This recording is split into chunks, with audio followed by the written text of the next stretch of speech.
The story begins in Shinjo City, where an assassin named Shuhei Sakata sharpens his weapon before driving away in his stylish car.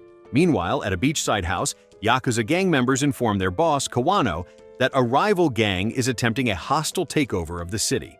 Enraged by his men's incompetence, Kawano stabs one of them in a fit of frustration, cutting his face. Simultaneously, Sakata sneaks around the house, efficiently eliminating every guard he encounters.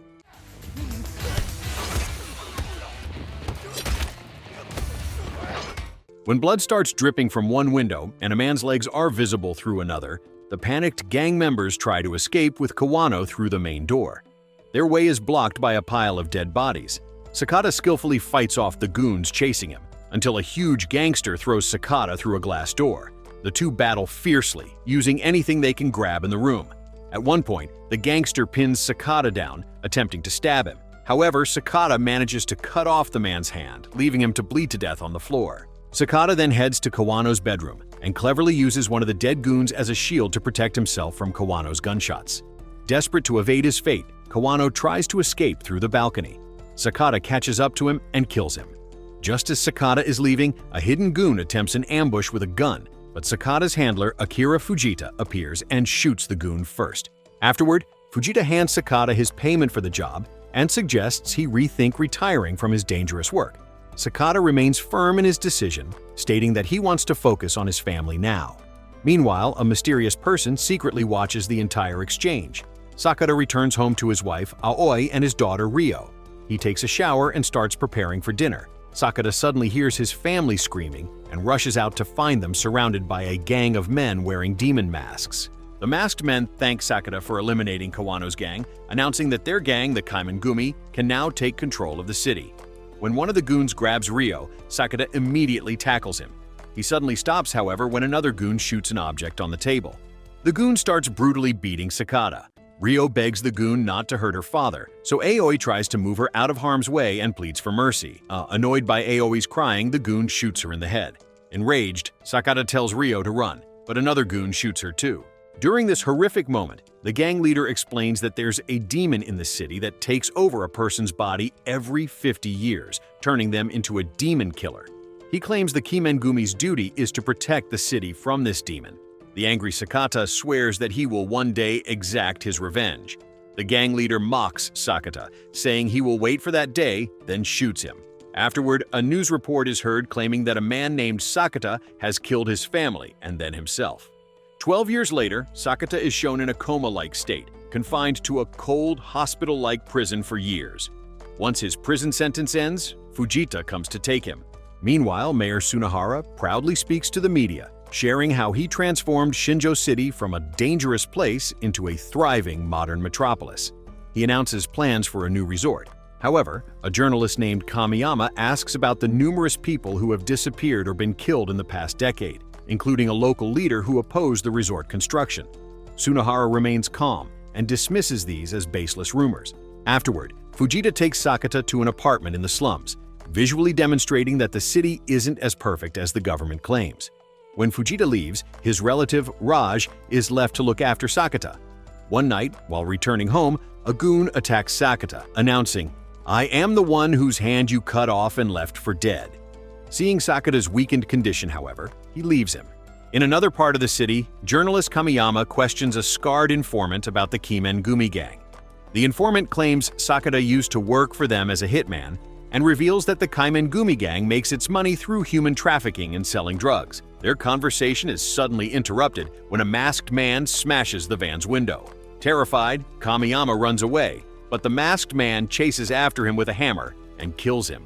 While this happens, another masked man drags the informant out of the van. They force the informant to take his own life by putting the hammer in his hand and giving him a gun. Once he is dead, the masked men receive a phone call. At home, Fujita is playing ping pong and reflecting on his past actions. He remembers telling the Kimengumi about Sakata's family, hoping they wouldn't harm them, but they ignored his request and killed them anyway. While reflecting, he receives a phone call with unexpected news. Meanwhile, at the hospital, Police Chief Kotaro bribes the two officers guarding a room so they will take a break. Inside the room, he is shocked to see the patient is Sakata.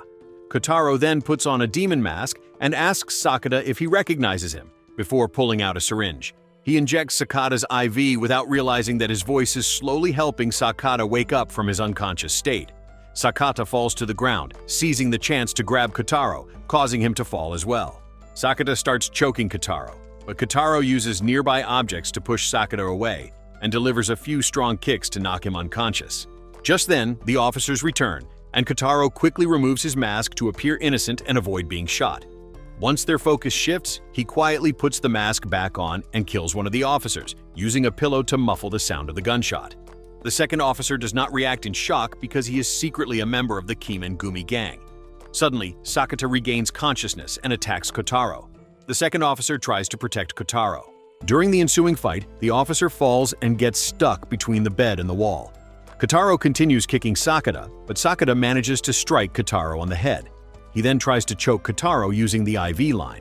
Kotaro struggles fiercely, and in the chaos, the officer falls out of the hospital window. Sakata quickly uses the bedsheets to strangle Kotaro and kills him.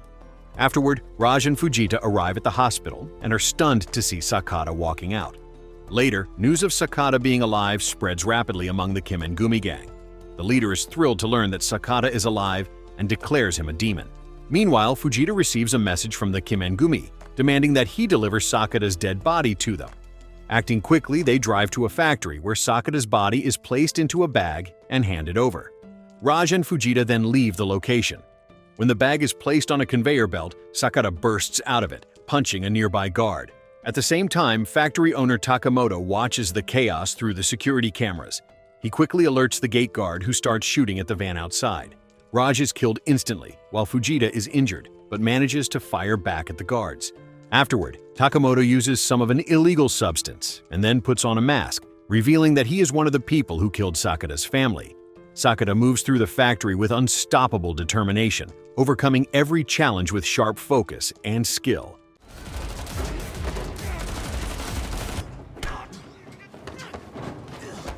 When he finally reaches the office, Takamoto is not there, so he looks out the window and sees Takamoto standing outside, ready to press a button on his phone.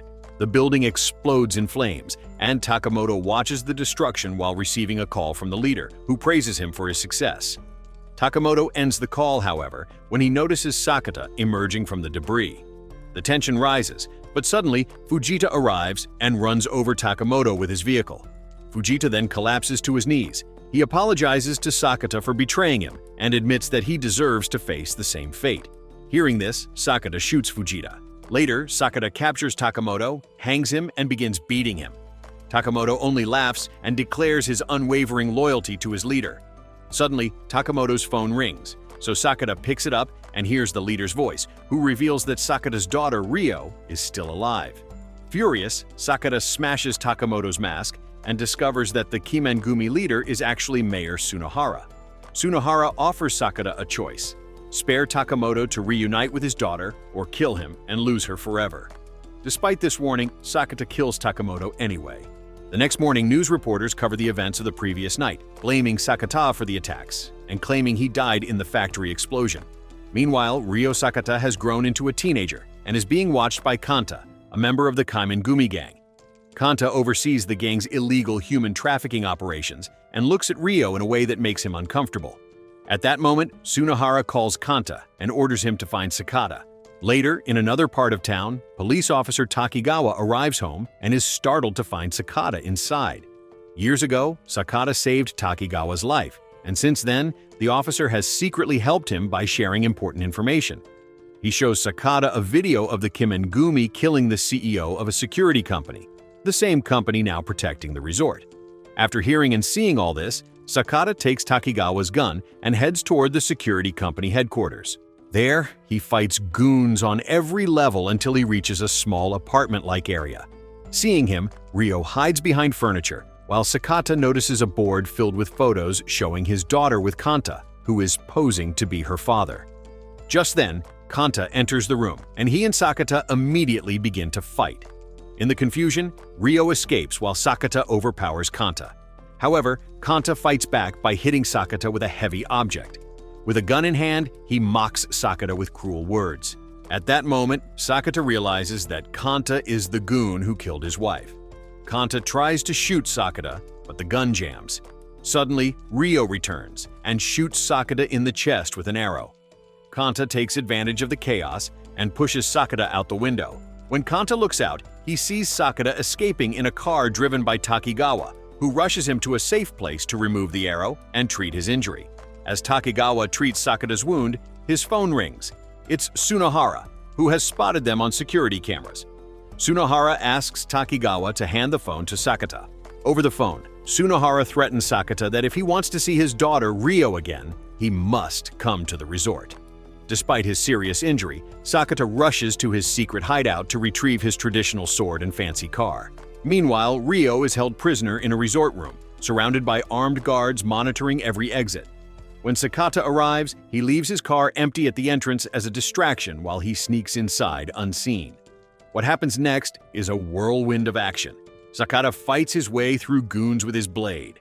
Moving floor by floor, he overwhelms every guard in his path, unstoppable in his mission to rescue Ryo.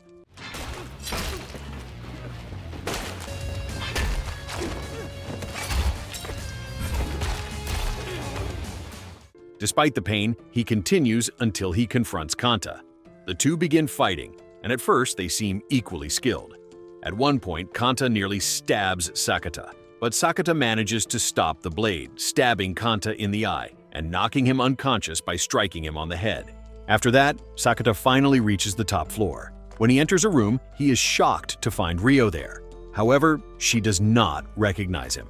This shocked pause gives Jin, the last masked goon, the chance to attack from behind, knocking Sakata unconscious. Shortly after, Sakata is brought before Tsunohara, who tells Ryo an old story about a legendary city demon, then reveals his plan to turn Sakata into this feared figure. As Tsunohara prepares to execute Ryo with his sword, Takigawa suddenly arrives and begins shooting. Most goons are eliminated in the attack, but Tsunohara escapes by using one of his own men as a shield. Amidst the chaos, Sakata calls out to Ryo, and Ryo's memory returns upon hearing his voice. She escapes with Takigawa, while Sakata begins fighting Jin. Despite Sakata landing a couple of blows, Jin maintains control of the battle, repeatedly overpowering and injuring him. After an intense struggle, Sakata finds an opportunity to stab Jin, and then throws him down the stairs.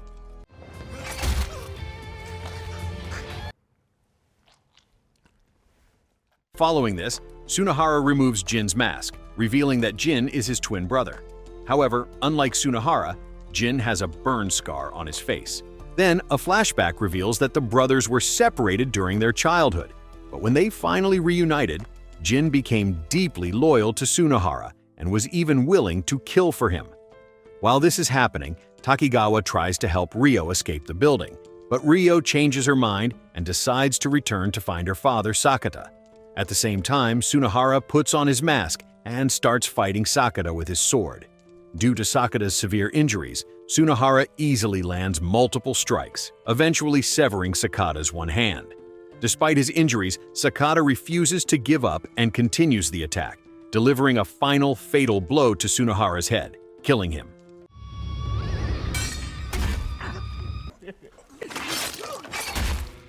Sakata then tumbles down the stairs and sees Ryo witnessing everything. As she tries to approach him, Kanta suddenly appears and shoots Sakata. After that, Kanta tries to approach Ryo, hoping to reconnect with her. However, Ryo now remembers that Kanta killed her mother. Despite this, Kanta desperately begs for her mercy. Sakata then appears behind Kanta and ends his life by attacking him with his blade. Afterward, Sakata collapses into Ryo's arms. With his final moments, he shares a few loving words before passing away. Later, emergency crews, including police, firefighters, and medical personnel, arrive to handle the casualties. Among the injured, they discover Jin is still alive. Authorities direct Ryo to wait in an ambulance, but when no one is watching, she chooses to flee the scene instead. 1 year later, Jin assumes the identity of his brother and wins an election. After giving an interview, Jin puts on the leader's mask and performs a ritual at a shrine located in the forest. During this ritual, Ryo suddenly appears and shoots Jin multiple times with arrows, killing him. Afterward, she drives away in her father's car where she keeps a family picture. So, what did you think of the movie? Leave it in the comments below, and if you enjoyed the video, please like and subscribe for more movie recaps. See you in the next video.